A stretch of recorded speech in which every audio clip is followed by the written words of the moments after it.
The silent witness hook. She stood barefoot on frozen concrete, 8 months pregnant, wearing snowflake pajamas that her husband had given her last Christmas. The temperature was 23 degrees. The time was 12 minutes past midnight. The date was December 12th, a date that would forever divide her life into before and after. Through the frosted glass of her own front door, she watched another woman walk into her home, watched her husband smile that same smile he had given her at their wedding, heard him say the words that would echo in her nightmares for months to come. "Welcome home, baby." The deadbolt clicked with a sound like a coffin closing, and in that moment, Victoria Ashford realized something that would take most people a lifetime to understand. The person you love most can become the person who destroys you completely, but only if you let them. She did not know it yet, but her husband had made one fatal mistake. He had forgotten about the dashcam. The truth that changes everything before I tell you what happened next. I need you to understand something crucial, something that might save your life someday. When someone constantly tells you how lucky you are to have them, listen carefully to what they are not saying about how lucky they are to have you. The signs of betrayal are almost always visible. We simply choose blindness because seeing clearly would require us to dismantle the life we have carefully constructed. We ignore the phone that is always face down on the table. We explain away the business trips that stretch longer each time. We pretend not to notice when the smile never quite reaches the eyes. But here is the truth that will set you free. Even as it burns everything down, a life built on lies is not a life worth protecting. The fire of truth may reduce everything to ashes, but from those ashes, you can build something real, something honest, something that belongs entirely to you. If something feels wrong in your relationship right now, trust that feeling. It exists for a reason. Document everything. Tell someone you trust. And remember this above all else, you are never as alone as they have made you feel. Now let me tell you how one woman discovered this truth in the cruelest possible way, and how that discovery became the foundation of her liberation. Part 1. The Architecture of Deception, Chapter 1. The Performance. The Ashford estate gleamed like a jewel in the December darkness. Thousands of Christmas lights cascaded down the Georgian columns, transforming the facade into something from a holiday greeting card. A 17-foot Fraser fir dominated the front window, its branches heavy with heirloom ornaments that had been in Victoria's family for 4 generations. The scent of pine and cinnamon drifted through every room, mingling with the expensive perfumes and colognes of 60 invited guests. Victoria moved through the crowd with the effortless grace that came from years of hosting such events. Her hand rested on the swell of her belly, 8 months now. Her daughter due in 5 weeks. The baby kicked against her palm as if responding to the string quartet playing Vivaldi in the corner, to the champagne laughter and the clinking of crystal. At 34, Victoria had everything she had ever wanted. A successful career as an architectural preservation consultant, a beautiful home that she had restored with her own hands and vision, a husband who adored her, a baby on the way. She paused by the fireplace to admire the stockings she had hung with such care, 3 this year, with a 4th ready in the nursery. Charles, Victoria, baby girl, and space for the golden retriever they planned to adopt once the baby was old enough. "There you are." Charles appeared at her side, holding a glass of sparkling cider, her pregnancy substitute for the champagne everyone else was drinking. He was 41, distinguished rather than merely handsome.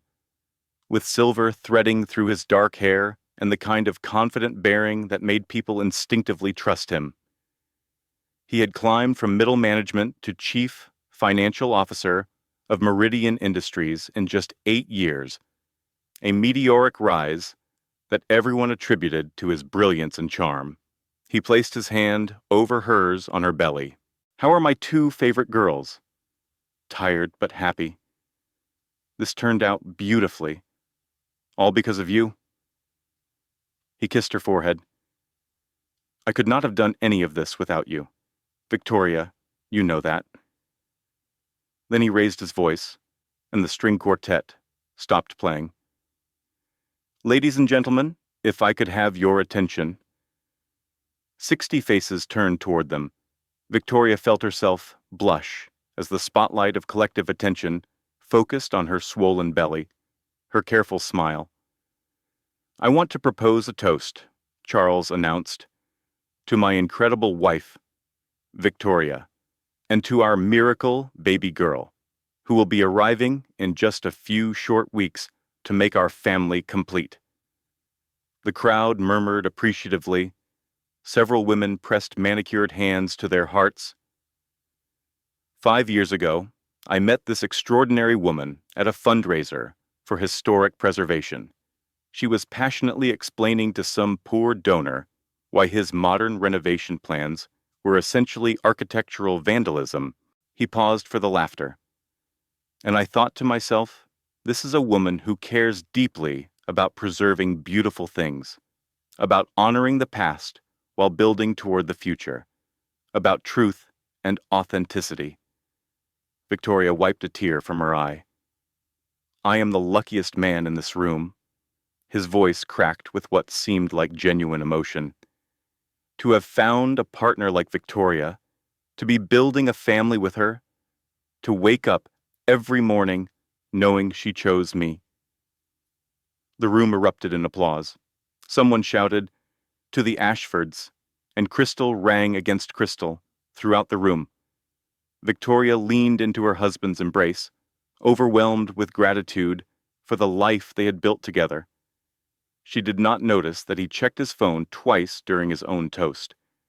She did not see the woman in the camel cashmere coat who had arrived late and stood in the doorway. Making brief eye contact with Charles before disappearing into the crowd, she did not catch the way her mother frowned from across the room, worry deepening the lines around her eyes. But someone else noticed everything. Margot Chen had been Victoria's closest friend since their freshman year at Princeton. They had survived terrible roommates, worse boyfriends, the pressure cooker of graduate school, and the chaos of building careers in male-dominated fields. Margot knew Victoria better than anyone, and she had never trusted Charles. She stood near the bar with her husband David, a former Army Ranger who now ran a private security consulting firm. At 44, David Walsh had the kind of quiet intensity that made people instinctively step aside when he walked through a room. He noticed things other people missed. It was what had kept him alive through 4 combat deployments and 15 years of covert operations. "I still do not trust him," Margot murmured, pitched for her husband's ears alone. David said nothing, but his eyes tracked Charles across the room, the subtle glances toward the phone, the tension in his shoulders that relaxed only when he looked toward the woman in the camel coat. The way his smile flickered genuine for Victoria, performed for everyone else. David filed the observations away. He had learned to trust his wife's instincts about people. They were rarely wrong. Later that evening, as the last guest departed and the catering staff packed up the rental dishes, Eleanor Chen found her daughter in the kitchen. At 64, Eleanor had silver hair and wise eyes that had seen too much in 35 years as a family court judge. She had presided over thousands of divorce proceedings, had watched marriages dissolve into acrimony and accusations, had seen people at their very worst and occasionally at their very best. Something about her son-in-law had never sat right with her. "Beautiful party, sweetheart." She kissed Victoria's cheek. "Thanks, Mom. I am exhausted, but it was worth it. Did you see Charles's toast? It was very polished." Something in her mother's tone made Victoria pause. "Is everything okay?" Eleanor hesitated. The words were right there. Does he ever seem too perfect, too rehearsed, like he is playing a role rather than living a life? But Victoria looked so happy, so peaceful, her hand resting on her belly, her face soft with contentment. "I am fine, just tired. You should get some rest." Victoria hugged her mother. "I love you, Mom. I love you too, sweetheart, more than you will ever know." Eleanor drove home that night with a knot in her stomach that would not untangle. She told herself she was being paranoid, that her instincts were wrong, that Victoria had found one of the good ones. She would spend the rest of her life wishing she had spoken up that night. Chapter 2. The Shattering. 3 weeks passed. Christmas came and went in a blur of wrapping paper and family dinners. New Year's Eve was quiet, just the two of them by the fire, Charles's hand on her belly as they counted down to midnight. The nursery stood ready. Soft sage, green walls with white trim. A mobile of silver moons and stars hung above the crib, playing Clair de Lune when you wound the key. The rocking chair in the corner was positioned perfectly to catch the morning light streaming through the windows Victoria had carefully restored. She spent hours in that room, imagining the life that would soon fill it. First smiles, first words, first steps. She had no idea that her entire world was about to collapse.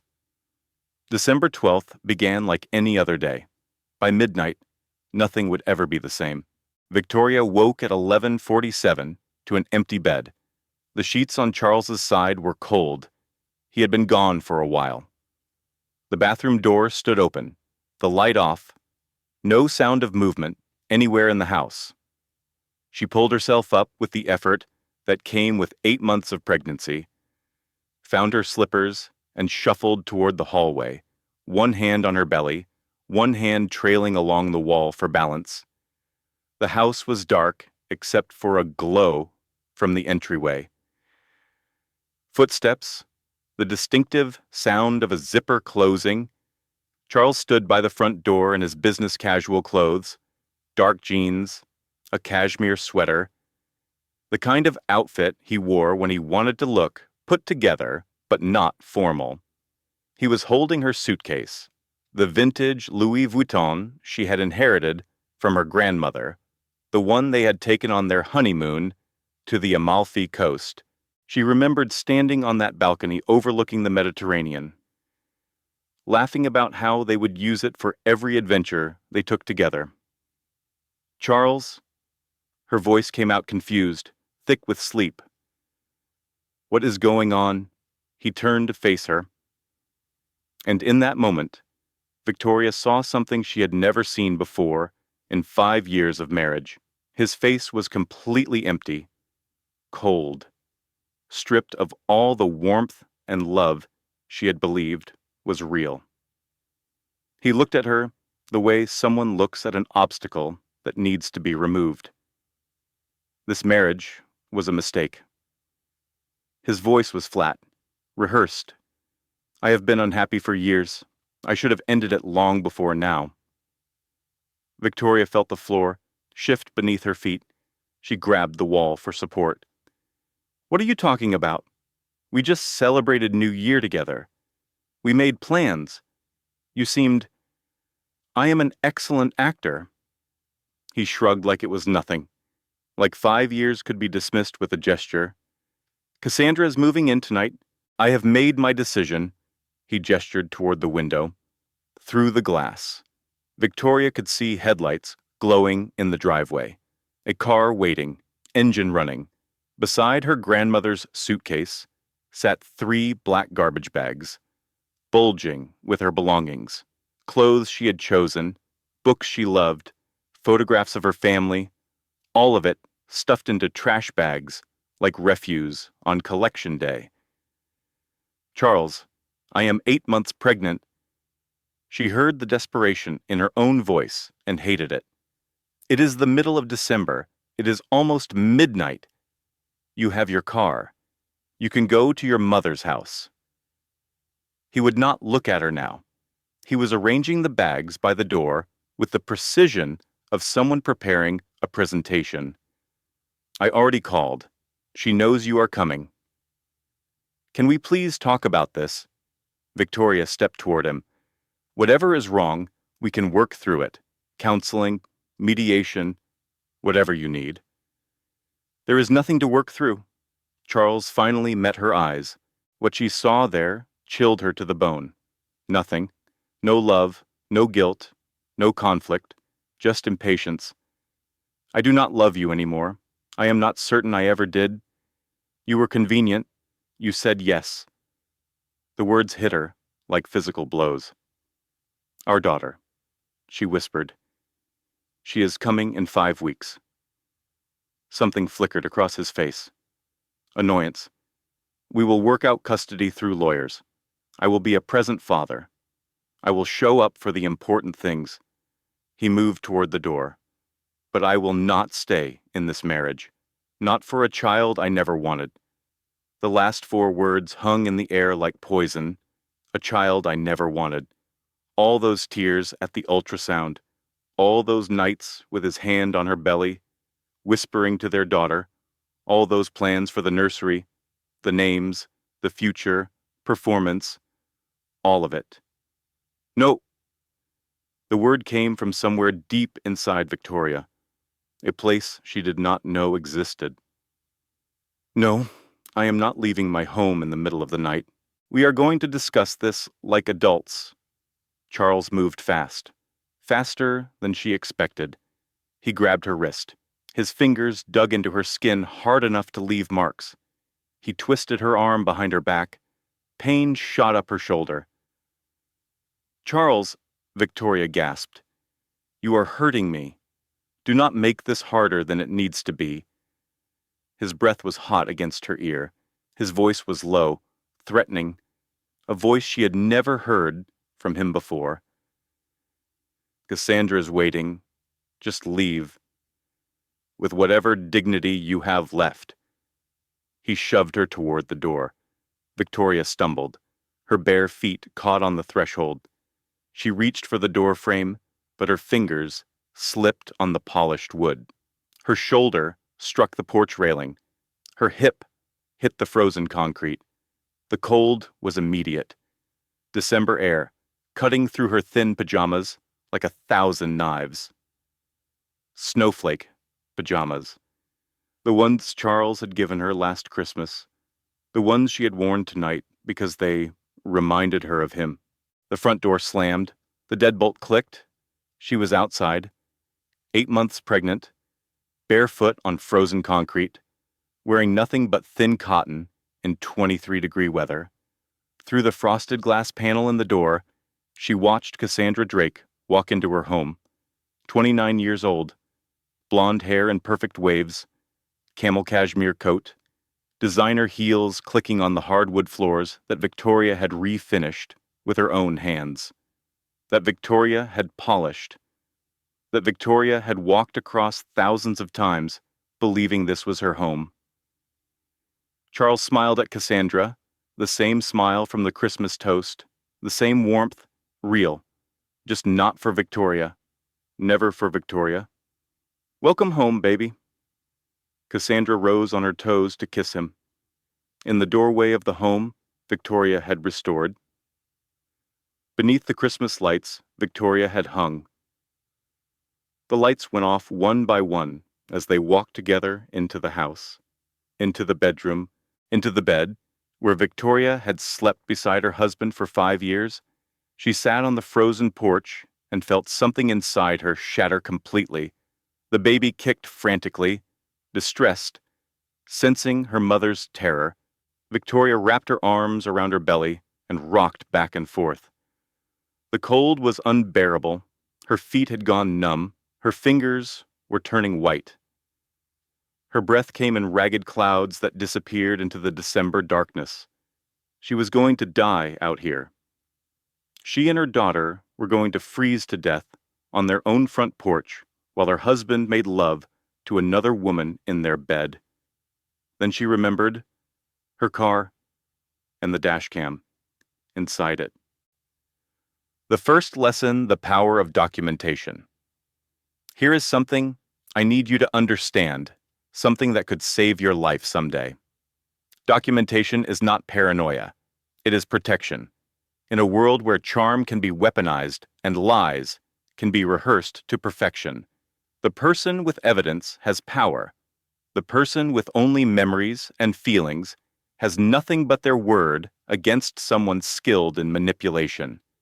Your emotions are valid. Your pain is real. Your experience matters. But in courtrooms, in custody battles, in any situation where your word stands against a polished liar, what you can prove determines what you can protect. If you are in a difficult situation right now, start documenting today. Save every text message, screenshot every email, note every concerning behavior with dates and times. Back everything up somewhere. It cannot be erased. You may never need it, but if you do, you will be grateful beyond measure that you took these steps. Victoria Ashford was about to discover that the dash cam her husband had insisted she install for her safety would become the instrument of his destruction. Chapter 3. The silent witness, the silver Volvo, sat in the driveway like a lifeboat in a storm. Victoria stared at it through eyes blurred with tears. Charles had insisted she park facing the house, said it looked neater. One of his many small controlling behaviors she had dismissed as preferences. He had also insisted she install a high-end dash cam 2 months ago. For safety. In case of accidents. In case someone hit her in a parking lot. The irony was not lost on her now. The dash cam had a parking mode. It recorded whenever it detected motion near the vehicle. Wide-angle lens, night vision, audio recording, and for the past 45 minutes, it had been pointed directly at the front porch. Victoria crawled to the car on hands and knees. She could not feel her feet anymore. The gravel bit into her palms. Drawing blood she did not notice. The frozen ground burned through her pajamas, but she kept moving, inch by inch, toward the car, toward the camera, toward proof. The spare key was where it always was. Magnetic box, under the rear wheel. Well, her father had insisted on it before his death 3 years ago. Robert Chen had been a federal prosecutor for 30 years. He had been careful in the way that only people who have seen the worst of humanity can be. Always looking for dangers. Always preparing contingencies. Document everything, he used to say. Trust but verify. Always have an escape route.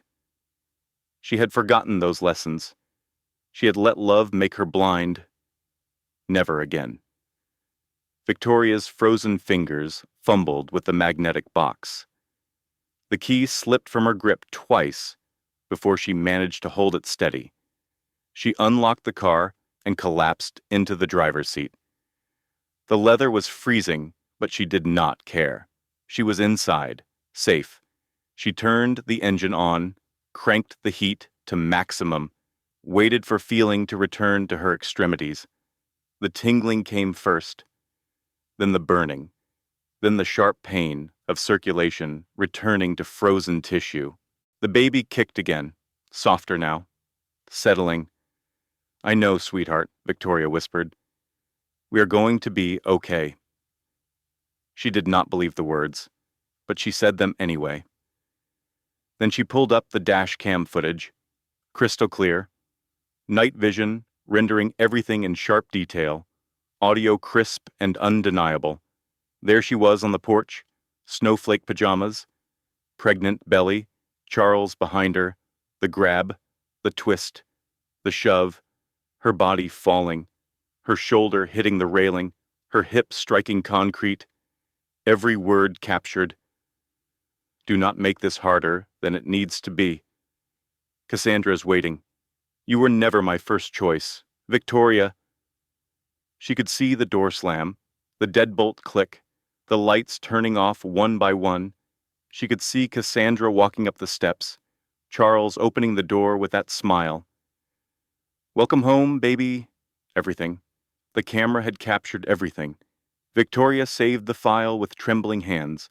Cloud backup first. Automatic upload to her personal storage. Then phone backup. Then the original SD card. 3 copies. 3 separate locations. Evidence that could never be erased. She sat back in her seat. The heater was working now. Warm air thawed her frozen body. Her daughter kicked, gentle, like she was trying to comfort her mother. Then Victoria let herself cry. The sobs came from somewhere deep in her chest, the kind of crying that hurt, that made her ribs ache and her throat burn. She cried for her marriage, for the 5 years she had invested in a man who could throw her away like garbage. She cried for her daughter, for the family her baby would never have. She cried for herself, for the woman who had believed in love. She cried until she had nothing left. Then she wiped her face, looked at herself in the rearview mirror, swollen eyes, tangled hair. She looked like a woman who had lost everything, but she was still here, still breathing, still fighting. She picked up her phone and called her mother. Eleanor answered on the first ring, alert, worried. Victoria, what happened? Not a question, a demand. Mom. Victoria's voice was steady, hollow. He threw me out. His mistress is moving in. I have nowhere to go. Silence. Then a sound Victoria had never heard from her mother, a low, dangerous growl. The sound of a mother discovering someone had threatened her child. Drive safe, sweetheart. I am waiting on the porch. The line went dead. Victoria pulled out of the driveway at 12:53 in the morning. In her rear-view mirror, she watched her house disappear into the darkness. But she had the footage. She had proof. Whatever came next, she would not face it unarmed. Part 2. The Unraveling Chapter 4. The Cascade. Eleanor's kitchen smelled like ginger and honey. She had been cooking. The same coping mechanism she had used during Victoria's father's illness, during the stock market crash that threatened their retirement, during every crisis that required something productive to do with hands that wanted to shake. The counter was covered with containers, soup, stew, enough food to sustain them through whatever came next. Victoria sat at the wooden table where she had eaten countless childhood meals, her hands wrapped around a mug of chamomile tea, her feet soaked in warm water. Her daughter kicked restlessly, still unsettled from the trauma. He called me 2 hours ago, Eleanor said. Her face was calm, but her eyes burned. He said you were leaving him, that you had decided to end the marriage, that you were unstable, and he was worried about your mental health. Victoria laughed. The sound came out broken. He is already spinning the narrative. Show me the footage. Victoria handed over her phone.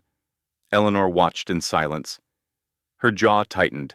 Her hands gripped the phone until her knuckles went white. When the video ended, she set the phone down with exaggerated care. You saved copies. 3 backups. Good girl. Eleanor reached across the table and took Victoria's hands. We are going to destroy him. The words should have felt wrong, should have felt petty.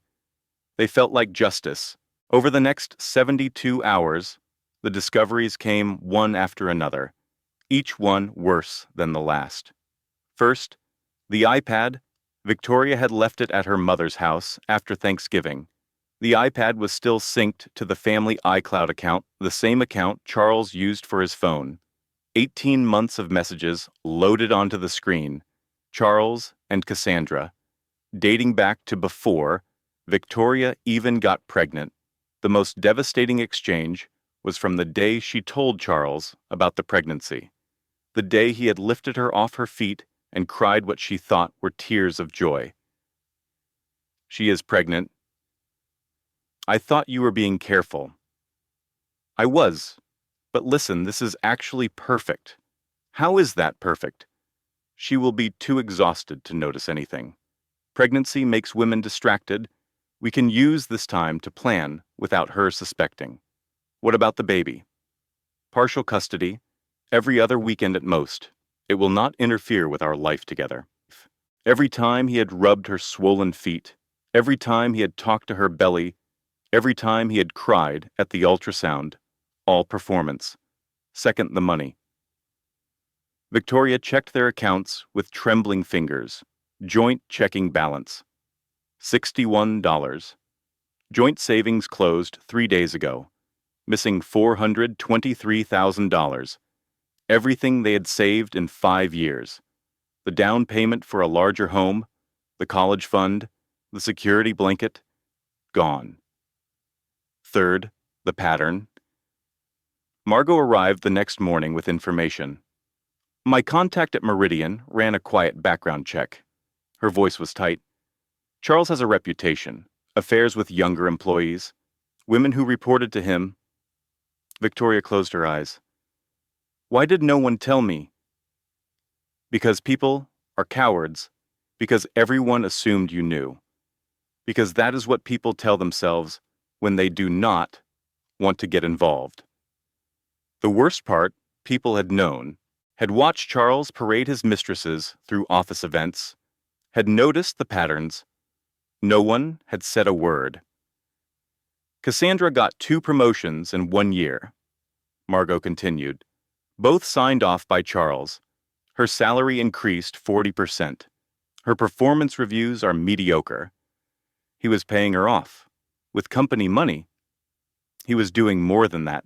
Expense reports for hotels billed to client meetings that never happened. Dinners charged to corporate accounts. Weekend trips listed as retreats. Victoria processed this slowly. Charles was not just a cheater. He was stealing from his employer. Then the contractions started.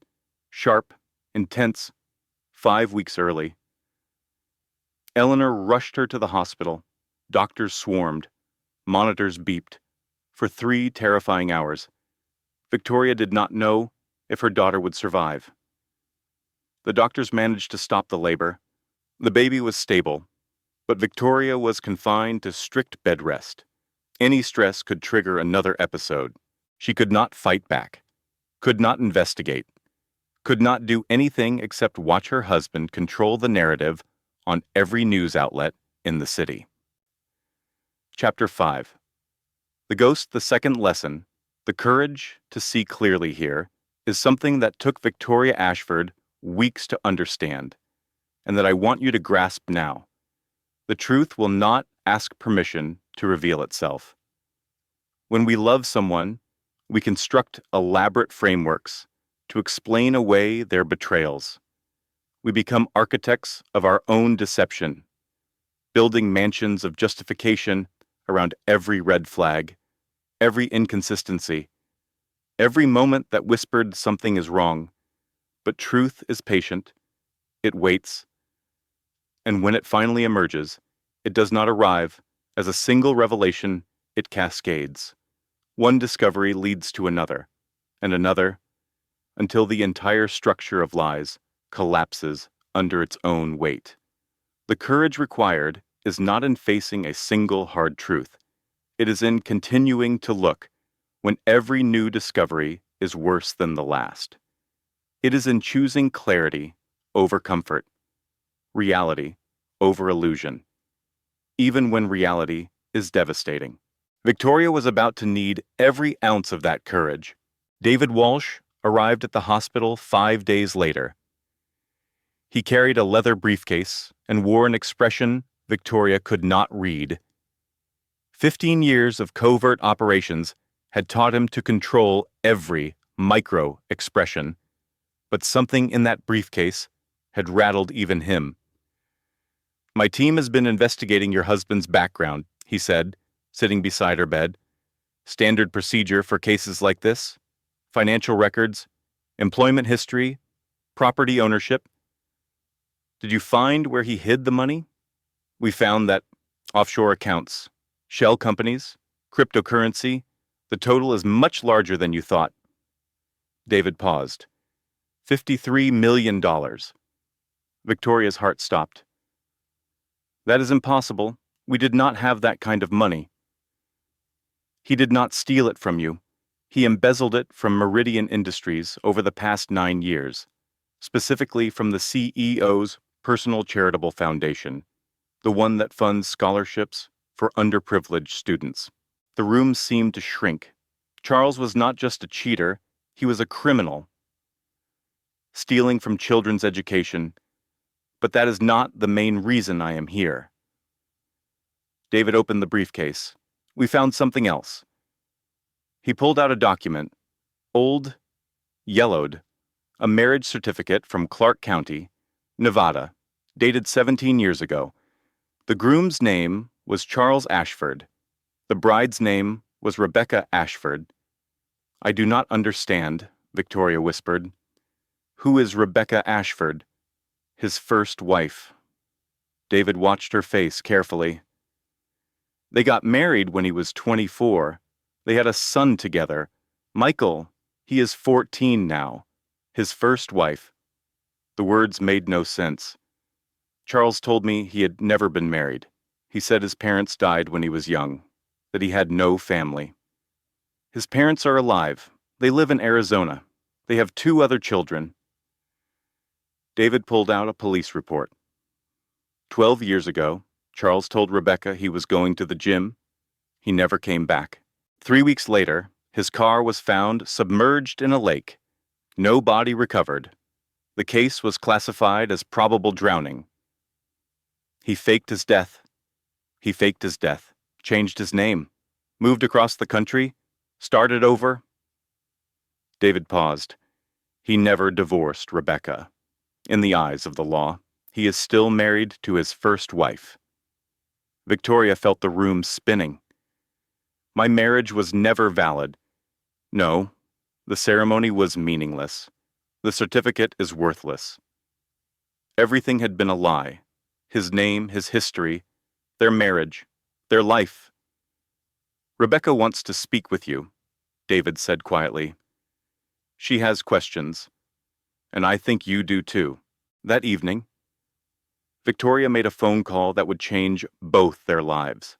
Rebecca Morrison had a warm voice, roughened by years of grief. She was 45 now, had spent 12 years believing her husband was dead, raising their son alone. "He told me he was going to the gym." Rebecca's voice cracked. "He kissed me goodbye, ruffled Michael's hair, and then he was just gone." "I'm so sorry," Victoria said. "I spent a decade mourning a man who was alive, building a new life while I wore black and cried at an empty grave." Rebecca took a shaky breath. "How do you mourn someone who was never real?" Victoria did not have an answer. "He told me he was an orphan," Victoria said, "that his parents died young, that he was alone in the world. His parents are wonderful people. They send Michael birthday cards every year. They have no idea what Charles did. They mourned their own son for a decade. 2 women on opposite ends of the country, both destroyed by the same man." "What do you want now?" Victoria asked. Rebecca was quiet for a long moment. "I want my son to know the truth. I want Charles to face real consequences. Prison." Her voice hardened. "And I want every woman he has ever manipulated to know they were not crazy." She paused. "I want him to burn. Part 3.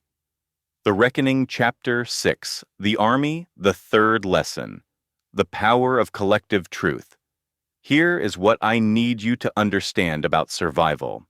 You are never as alone as the person who hurt you made you feel. Abusers isolate their victims deliberately. They cut you off from friends and family. They make you believe no one will understand. No one will believe you, that you are the only person foolish enough to fall for their manipulation. It is not true. It was never true.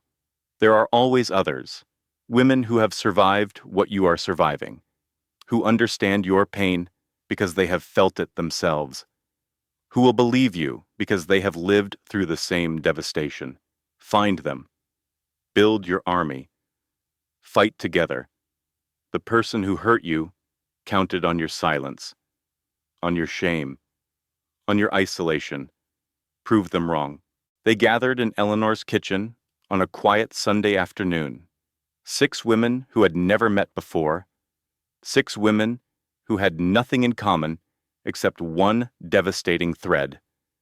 Charles Ashford had destroyed their lives. Catherine Wells was 38. She had been Charles's executive assistant at a company before Meridian. He had seduced her with promises of advancement. When she got pregnant, he paid for an abortion and told her it was the only option. She left the industry entirely. Doctor. Margaret Liu was 44. She had been Charles's colleague at a consulting firm.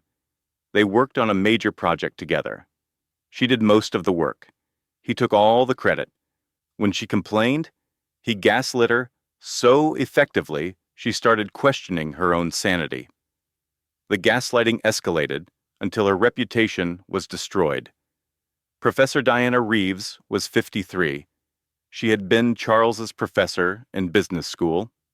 He had seduced her, then blackmailed her for recommendation letters and introductions. She spent 20 years watching him rise, knowing he could destroy her at any moment. Sarah Chen was 31. Victoria's distant cousin. She had met Charles at a family gathering before Victoria's wedding. He had pursued her relentlessly, backing off only when she threatened to tell Victoria. He had made subtle threats ever since, ensuring her silence. And Rebecca Morrison, the first wife, the woman who had mourned a living man for 12 years. 6 women, different ages, different backgrounds, different stories, the same patterns, the same manipulation, the same destruction. I thought I was alone, Catherine whispered. For 7 years.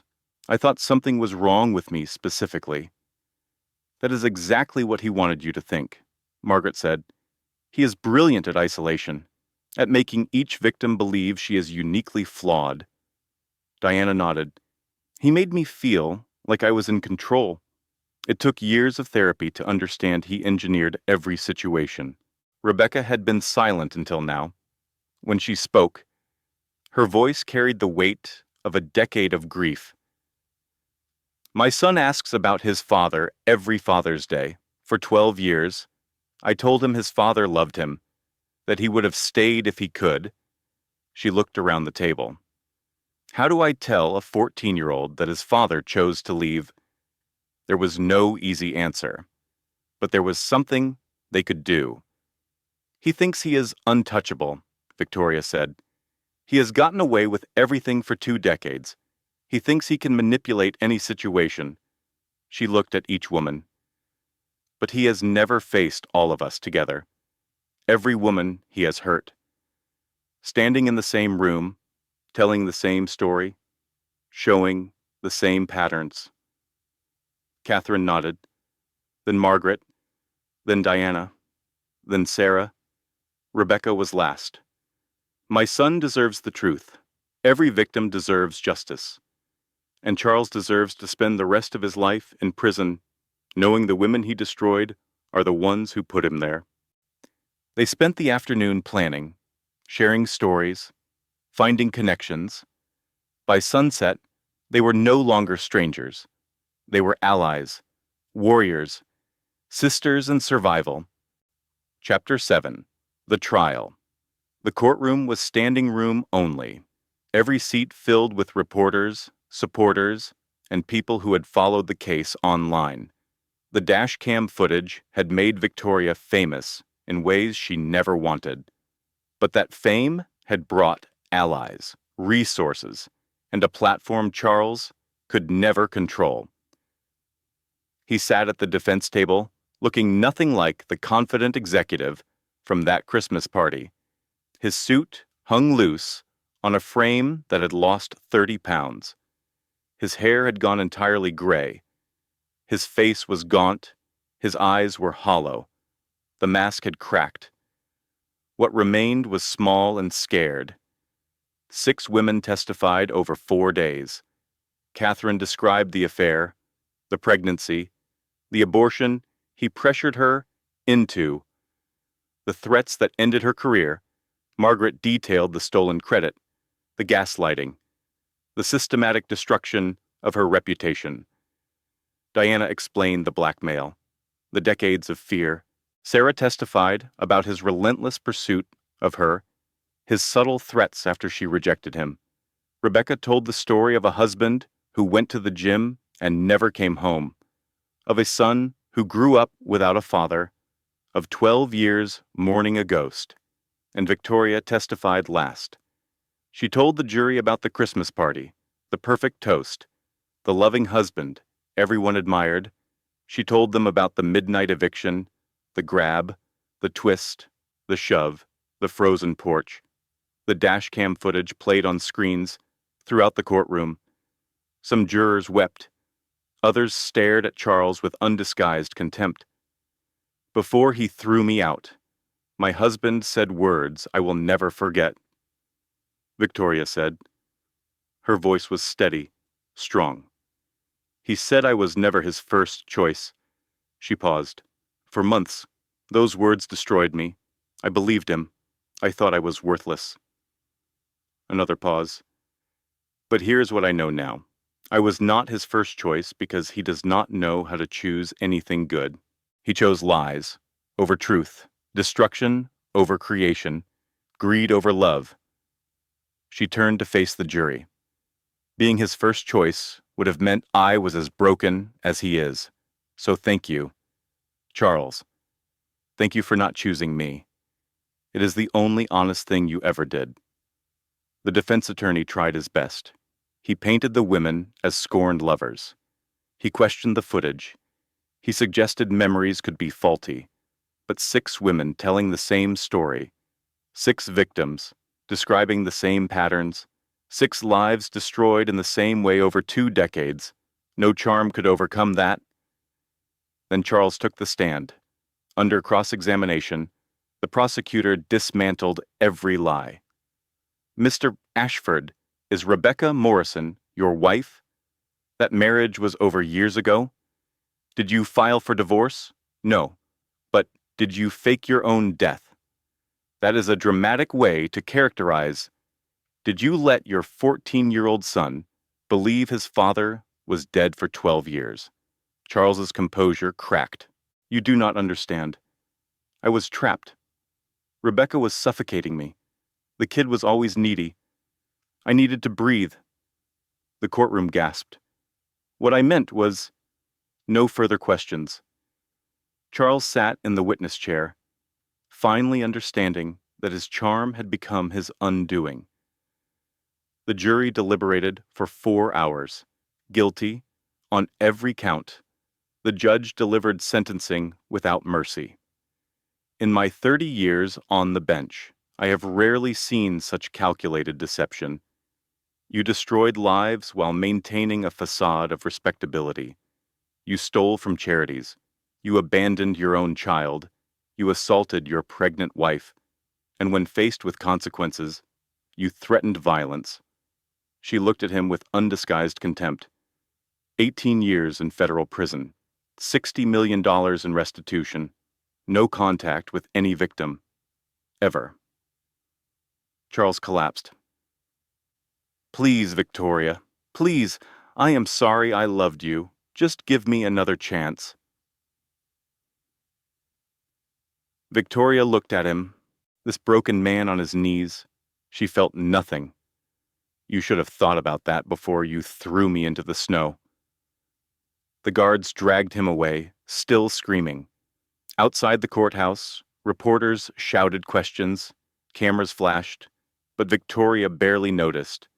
She was looking at the sky, clear blue, endless. It was finally over. Part 4, The Rebuilding, Chapter 8, Grace. The fourth lesson, The Dawn After Destruction.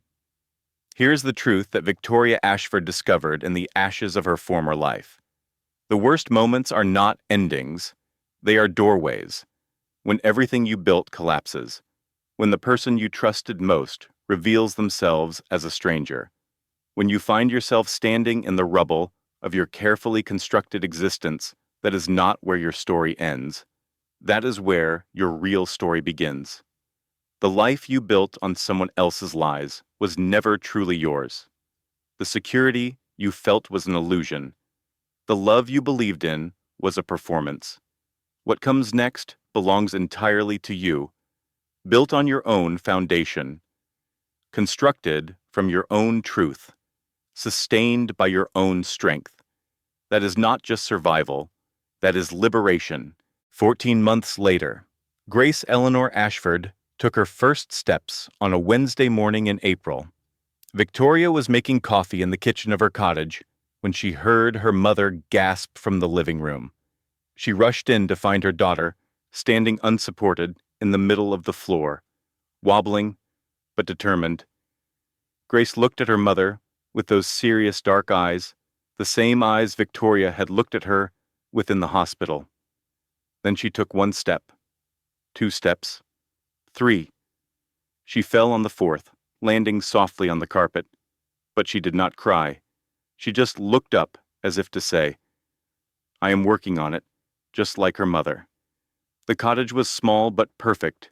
2 bedrooms, a kitchen with windows facing the garden, a living room filled with books and photographs of everything good that had happened in the past year. Grace's first smile, her first tooth, her first giggle, her first birthday party surrounded by women who had become family. The Sisters in Survival still met monthly. Catherine had started a nonprofit helping women leave abusive relationships.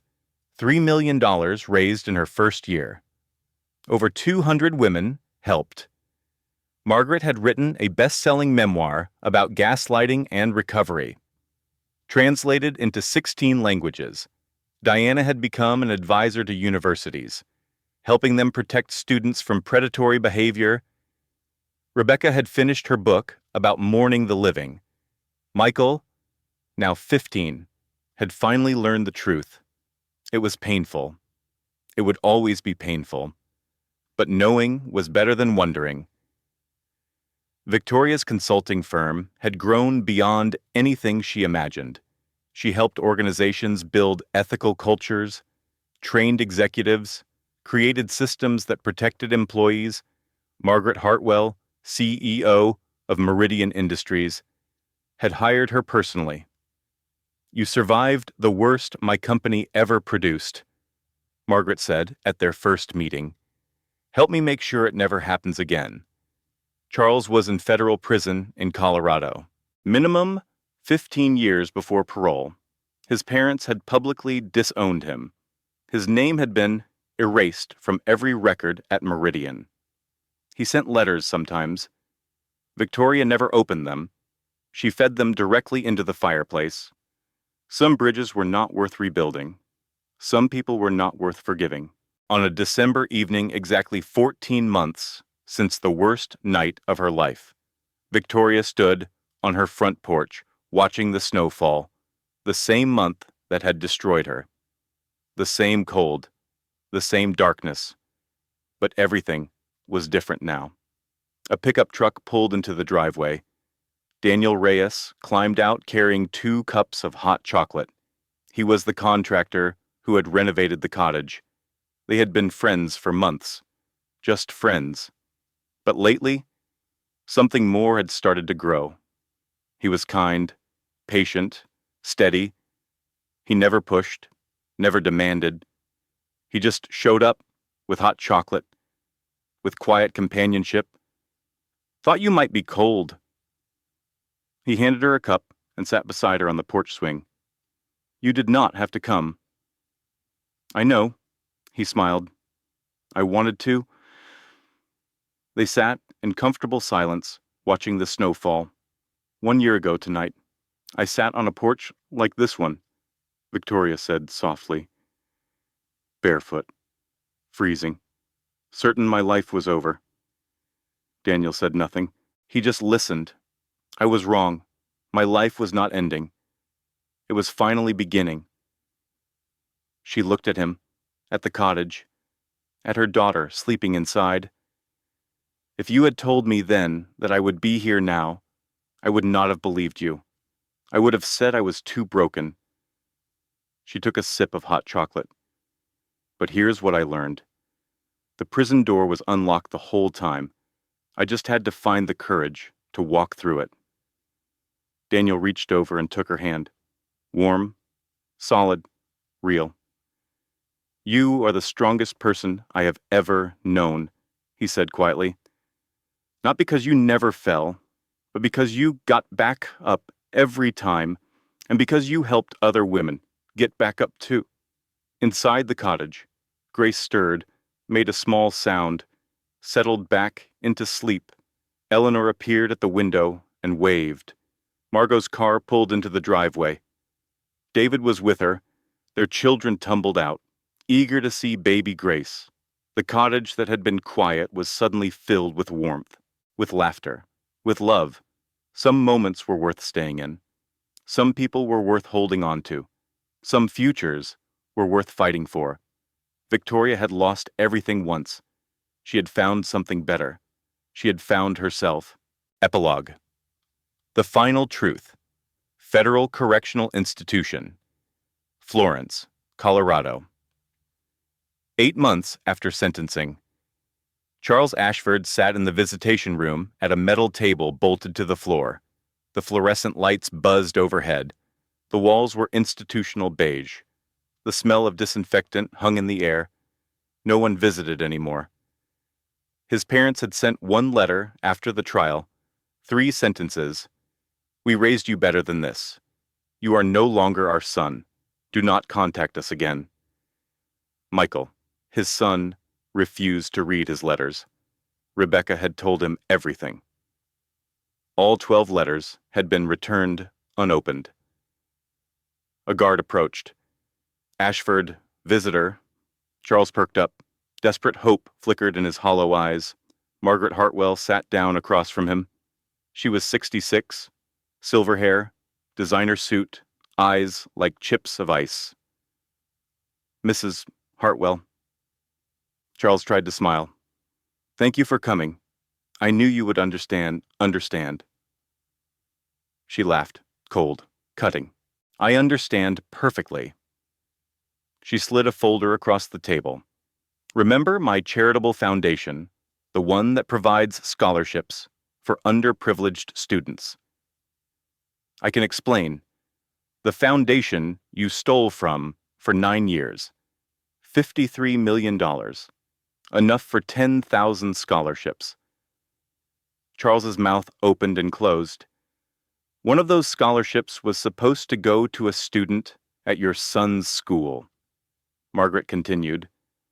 A brilliant young woman from a difficult background, the scholarship that would have changed her life, the scholarship that did not exist because you stole the money. She leaned forward. That student is now working 3 jobs to put herself through community college. She almost gave up, almost believed she was not meant for anything better. Margaret smiled. It was not pleasant.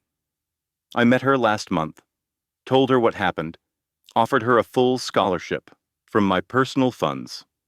She will graduate next spring with honors. She stood, but she will always wonder what might have been different if someone like you had not taken what was meant for someone like her. Charles sobbed. One more thing. Margaret paused at the doorway. Victoria Ashford just signed a contract with my company. She is rebuilding the ethics program you made necessary, creating safeguards so no one like you ever rises to power again. She smiled. She asked me to tell you something. What? His voice was barely a whisper. She said thank you for showing her who you really were, because everything good in her life started the moment she stopped being your wife. Margaret walked out without looking back. The door closed with a heavy metallic clang. Charles sat alone in the empty room. He had thought he was untouchable. He thought wrong. A guard appeared. Time is up. Back to your cell. Charles shuffled toward the door. The chain between his ankles clinked against concrete. In his cell, he lay on the thin mattress and stared at the concrete wall. No windows, no photographs, no future, just 15 years of remembering every choice that led him here. And the Dashcam, the simple camera that caught everything, that exposed everything, that destroyed everything. He had bought it for her, installed it himself, thought it would keep her safe. It had kept her safe, just not in the way he intended. It had saved her from him. The lights went out at 10. Somewhere out there, his daughter was taking her first steps. His son was learning to live without him. His parents were trying to forget he existed. And Victoria was building a life more beautiful than anything he could have given her. The Dashcam caught everything. And in the end, that was exactly what she needed. The lessons this story teaches us, as I conclude this narrative, I want to leave you with the truths that Victoria Ashford discovered through Fire Truths that can transform your own life if you have the courage to embrace them. First, trust your instincts, but verify with evidence. Your intuition exists for a reason. When something feels wrong, it usually is. But in a world where charm can be weaponized and lies can be perfected, your feelings alone are not enough. Document everything. Save every message. Note every inconsistency. The person with proof has power. The person with only memories has hope, and hope is not a strategy. Second, the truth will reveal itself. Your job is to keep looking. When we love someone, we become architects of our own deception. We build elaborate justifications around every red flag. But truth is patient. It waits, and when it emerges, it cascades. One revelation leads to another until the entire structure of lies collapses. The courage required is not in facing a single truth. It is in continuing to look when every discovery is worse than the last.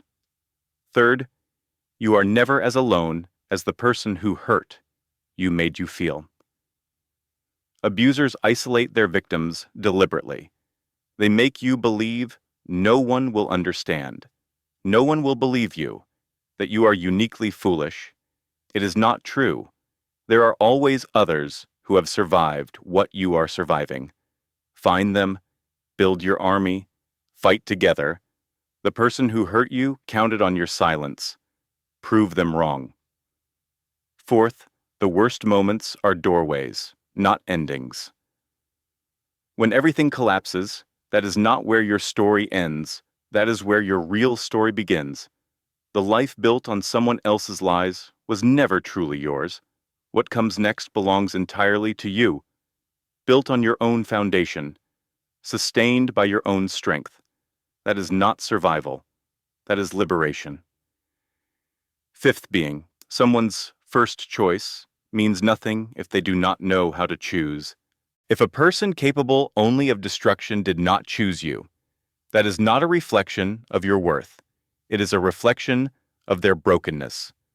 The people who see your value, who choose you with clear eyes and honest hearts, who stay when staying is hard, those are the choices that matter. Finally, the prison door was unlocked the whole time. Whatever situation holds you captive, a toxic relationship, a job that drains you, a pattern of self-sabotage, a belief that you are not enough, the door is not locked. It never was. The bars are made of fear and habit, and the stories you tell yourself about why you cannot leave. But you can leave. You can walk through that door. You can build something new. All you have to do is take the first step. Your call to action. If this story touched you, I ask you to do something with it. Do not let it simply wash over you and fade. Take one lesson from Victoria's journey and apply it today. Not tomorrow. Not next week. Today. If you are in a situation that feels wrong, document it. Start now. One screenshot, one note, one small piece of evidence. If you feel alone in your struggle, reach out to one person today. Break the isolation. If you have been making excuses for someone who hurts you, stop. Just for today. Let yourself see clearly. If you have been too afraid to walk through a door you know leads somewhere better, take one step, just one. You do not have to do everything at once.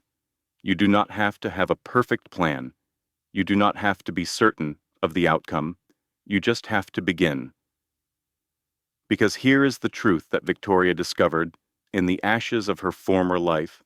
You are stronger than you know, braver than you feel, and there is a whole life waiting on the other side of the door you are afraid to open. The Dashcam caught everything. What will your evidence of transformation look like 1 year from now? That story is not yet written. You hold the pen. Disclaimer. This story is created solely for educational and informational purposes. It aims to provide relationship guidance and awareness, not to target or identify any individual. The events and characters depicted are entirely fictional, intended for entertainment and learning. Our content is advertiser-friendly and does not promote hate, offense, or harm in any form. The goal is to help viewers gain insights and make informed decisions based on life experiences.